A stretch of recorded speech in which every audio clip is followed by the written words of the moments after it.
কোন ধরনের ছেলে চান, মানে কি ধরনের? কি ধরনের বলতে আমার বাবা যেটা পছন্দ করবে আমি এটাই বিয়ে বসবো। আমার প্রিয় দর্শক, আসসালামু আলাইকুম। পিপল ফান বিডির পক্ষ থেকে সকলকে সুস্বাগতম। প্রিয় দর্শক, আমরা এমনই একজন লোকের কাছে চলে আসছি যিনি আসলে একজন গরিব এবং অসহায়, আর উনি একজন ভালো সুপাত্রর সন্ধানে আমাদের কাছে নিউজ দিয়েছে, আর সেই সন্ধান খুঁজতে আমরা চলে আসলাম। তো প্রিয় দর্শক, আমরা আসলে জানতে চাইবো আমাদের এই বুড়া কাকার আসলে মূলত উদ্দেশ্য কি এবং কি ধরনের পাত্র চাচ্ছেন। তো আসুন আমরা কাকার সাথে কথা বলি। আসসালামু আলাইকুম। ওয়ালাইকুম সালাম। কাকা কেমন আছেন? আল্লাহ পাক রাখছে প্রধান ভালো। যাক আলহামদুলিল্লাহ। তো এখন আপনি আপনার মেয়েকে বিয়ে দিবেন, প্রস্তুতি নিচ্ছেন নাকি? হ্যাঁ। আচ্ছা, তো আপনার মেয়েকে বিয়ে দিবেন, কিরকম ধরনের আপনি পাত্র চাচ্ছেন? বাবারে, আমি একটা গরিব ঘরের সন্তান চাই, ভালো পরিবেশ, আমার মতন যে করে আমার মেয়ে ডাল ভাত খাইতে পারে।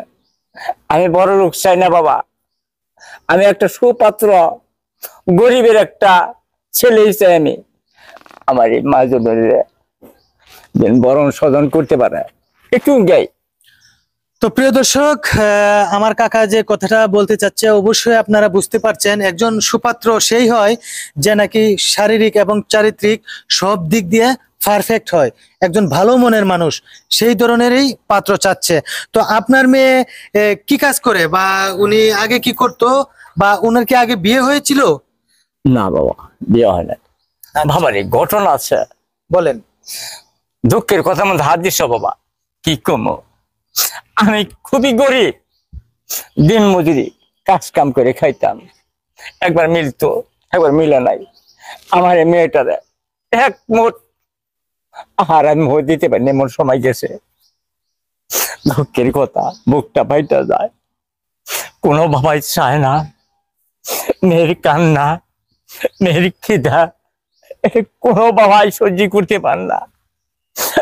মেয়ে বললো, বাবা গো, আমি আর বাতের খিদার ঠেলায় আমি বাঁচছুম না আব্বা। আমি কহ কি বাবা, শেষমেশ বাবা এরকম বাবা দুনিয়াতেন বাঁচাতেন মরা ভালো বাবা।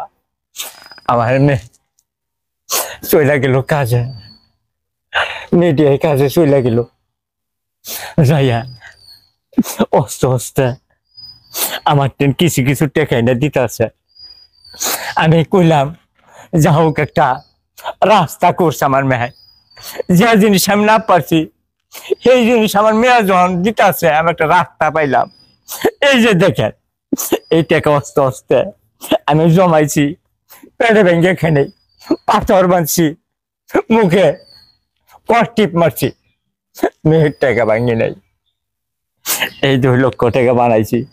তখন আমার মেয়ে বলতে আছে, আব্বা আমি আর মেয়েটাকে কাজ করুম না।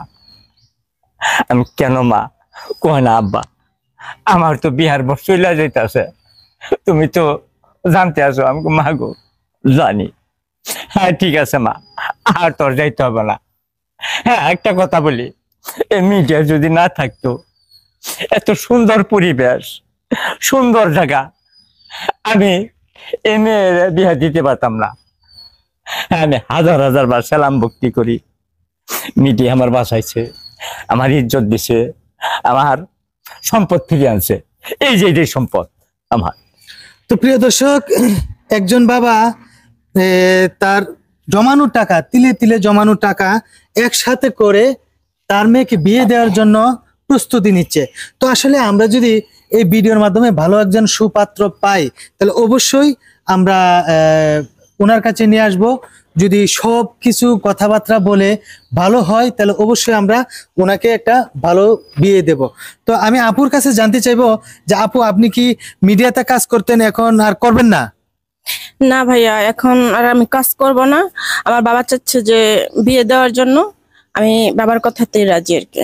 ও, এখন মানে মিডিয়া জগৎ ছেড়ে এখন সংসার জগতে চলে যাচ্ছে? জি জি জি, সংসার জগতে যাচ্ছি। আচ্ছা, তাহলে আপনারও তো একটা পছন্দ অপছন্দ আছে। আপনি কোন ধরনের ছেলে চান, মানে কি ধরনের? কি ধরনের বলতে আমার বাবা যেটা পছন্দ করবে আমি এটাই বিয়ে বসবো। আমার নিজের কোনো ইয়ে নাই, কারণ আমি জানি আমার বাবা আমার অনেক কষ্ট করে বড় করছে, আর সুপাত্রের হাতেই আমার বাবা তুলে দিবে। আমার বাবার উপরে আমার আর কোনো কথা নেই। তো ধন্যবাদ।